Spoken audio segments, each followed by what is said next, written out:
I'm going to introduce you to Chris Holmes here. Chris, can you tell us what you do for work? Well, first of all, my name is Christopher Holmes, and I am the statewide spawning coordinator for the Wyoming Game and Fish Department. And the main thing about my job and what I do is I work statewide, and I work for the fish culture section to establish, maintain, and/or collect eggs from adult fish for our hatcheries, as well as for just wild maintained brood stocks. To kind of explain that further is Wyoming has 4 native cutthroat trout to the state of Wyoming, and all those 4 species of cutthroats, we have a captive brood in the fish hatchery, and I'll talk closer. No, you're okay. We have a captive brood in a fish hatchery, but we have the benefit of being a headwater state, and we kind of go the extra mile to maintain wild genetics into our captive brood stocks. So, for example, in Pinedale, Wyoming here, the Colorado River cutthroat is native to the Green River drainage, and we have sources that we've identified that are genetically pure sources of cutthroat trout. So my job is to go in there and trap those fish and then do one-to-one spawning of those cutthroat. And it depends on what a geneticist says, but about a minimum of 50 pairs, and we just do partial spawns of those females and take a tablespoon of eggs per female. That way we're not limiting or stopping them to continue to contribute to the population. So we're just taking a partial amount of their gametes, and then those go into a hatchery, and that's how a captive broodstock is built. And we do that for about a 5-year rotation. So go every year for 5 years, and then we stop for a 7-year break and then start all over again and do it again. So basically that broodstock is being replaced every 5 years. Some of the new school stuff that I do now too with our other broodstocks is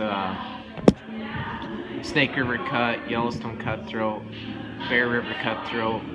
Is we've identified genetically pure populations, but the population's not very high where we've identified. So instead of taking eggs from the females, all I do is go and just take milk from the males. And then we put wild milk on captive females, and that's a pretty good way to genetically diversify the captive broodstock without impacting the wild population. So when I talk about how or what I do, then it goes into and why we do that, then it goes into how do we collect those fish. So that depends on the body of water and what they're utilizing. Some places it's just trap nets. We put a trap net into the water from the shoreline out, and those fish hit a lead line, and then they follow that line into the trap, and then we pull nets and hold those fish in life cars until we have enough to do a spawn.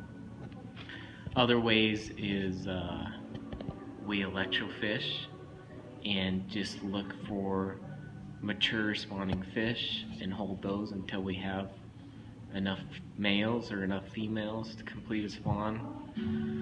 So that's how we maintain or build captive broodstocks. And then some other parts of my job is, since I'm the spawning crew, we don't have a captive broodstock of grayling. And so one of our grayling lakes is Meadow Lake here by Pinedale, and their Game and Fish has built a permanent fish trap in the creek that flows into Meadow Lake. So About 10 days after ice off, we go up there, set up the trap, and then the fish just show up and they run our trap, and then we do a spawn. That's about as easy as it gets and ideal. And then a very large part of what I do, especially in the fall, is Wyoming doesn't have a captive kokanee broodstock. Kokanee are landlocked sockeye salmon, and because they're salmon, they mature at 3 to 4 years of age, run a crick, shoal spawn, whatever works for the habitat they utilize, and then die, which that could be a lot of work for a hatchery to have a captive broodstock and then spawn those fish and then have to find somewhere to dump them after they die or bury them. So we have several locations in the state that we set up in-stream temporary weirs. These are panels that are 8 to 10 feet long, and they have holes drilled throughout the panel that rods slide down into, and it's about a half-inch gap between the rods, and those cover the river channel in a V shape. And then there's a box, I guess the shape's more like this if you're looking at it. River's flowing this way, so we block the river and the fish flow into a trap, and we maintain those for about a month. And we just, as fish run, we try to do a spawn with about a minimum of 100 pairs, but we like to do more, and we just spawn them in the wild and then take those eggs to a fish hatchery where they're incubated. And that's a lot of work because we utilize boats to get to our traps or set up our traps. We stay in camp trailers to maintain our traps. We need vehicles, lots of coolers, lots of T-posts, lots of just equipment to maintain these traps, be it rakes, shovels, brushes. Probably fill 200 to 300 sandbags up every fall.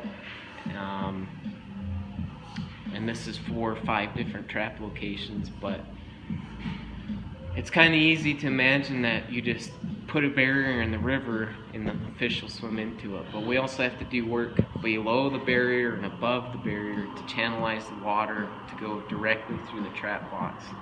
That way those kokanee seem to like that moving water, and they focus on that moving water and swim right into the trap. So someone may ask, why do we have to go through all this work to do this stuff? Well, salmonid fishing in Wyoming it's just what Wyomingites do. It's what brings a lot of income to this state. A lot of people travel from out of state to come fish in Wyoming, and also from a conservation standpoint, we're a headwater state. We have good populations of native cutthroat trout, but if we, I guess, are proactive in our approach and we identify populations, we keep our captive broodstocks genetically pure. If there ever comes a time where the feds have discussions about listing for endangered, then we're one step ahead of them, and we already have our broodstock established, and we can start doing things like treating rivers, streams, lakes to get non-native fish out, and we're already restocking with native populations. Let's see, what else might I have missed? Another aspect of my job that I do that's not just trapping and spawning the fish, and this goes into a lot of the Game and Fish's economic standpoint, is I coordinate our statewide helicopter stocking. and we do that in a rotation in different mountain ranges in the state. And these are lakes that have been stocked with fish in wilderness areas pre-wilderness designation. And one might ask, why were they stocked pre-1964? It's kind of some of the history behind it is back in the day, a lot of, I think it was sheep herders, cattlemen, people in that industry were stocking those lakes as a means to provide a food source for their herders back in the late 1800s, early 1900s. And then when the Wyoming Game Fish got established, then we kind of picked up where they left off and started doing that. And like the Wind River Mountains, those lakes just grow amazing fish. And it brings, I mean, it's hard to put a number to it, but tons of money to the state of Wyoming because it's a fishing opportunity of a lifetime. It's there's no one up there, and you're just catching 20+ inch fish after another. And from a genetic standpoint too, Wyoming, the Wind River range in Wyoming has some of the best, just world-class golden trout fishing in the country. And golden trout, they're not native to Wyoming, they're native to California, but as we all know, California suffers from, as of late, some pretty severe drought cycles. And a few years ago, the Kern River drainage had they had to do some, can't think of the word, but they had to collect some fish that were gonna die because they're out of water. And they successfully did that, held those fish in the hatchery until it started raining and snowing there. And the upper reaches of the Kern River had water again, they put those fish back. But the first place that they looked was Wyoming, because they knew that we had robust populations of genetically pure cutthroat. So some of our high alpine lakes in the state of Wyoming, which aren't pressured, great genetic refuges of fish, is a means for another state to go to if something happens in their state. So Wyoming continues the helicopter stocking program, and I guess I have the honor of coordinating it and making it happen and making sure fish get in the right place at the right time. So that's a very time-consuming aspect of the summer months when fish aren't spawning.